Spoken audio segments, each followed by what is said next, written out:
again, looking back to the role of the Cabinet Secretary, Simon Case, he was being criticised some days ago for not having given proper advice and guidance to the Prime Minister to tell him he shouldn't be talking to Richard Sharp. It now appears, from the coincidental leak of this minute to the Sunday Times, that a long time ago he did give very strict advice, saying you should not take advice from the potential chair of the BBC.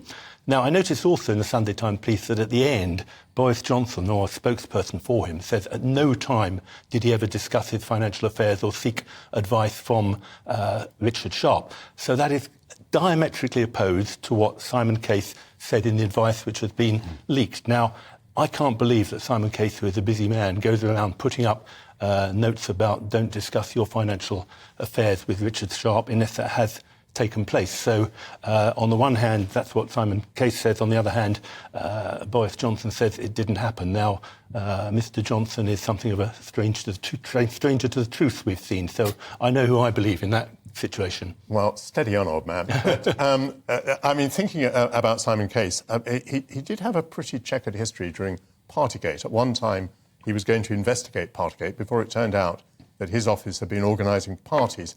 I just wonder, I mean, even if it's not very just, whether his luck hasn't run out. Well, if you look what he's achieved, he's been Cabinet Secretary for less than 3 years. In that time, he's had 3 Prime Ministers, all of the issues that you talked about, including Partygate. He's overseen extremely effectively, as far as I can see, the death of the Queen and the accession of the King. He's got the coronation to look forward to. This is an enormous agenda for Simon Case. Now, at some stage, no doubt he will move on. He was appointed aged 41, 42. Most people, when they're appointed Cabinet Secretary, it's the end of their career. Unless he continues to do this job for 18 years, I suspect at some stage he'll move on. But I think he's got a good track record over a turbulent political time.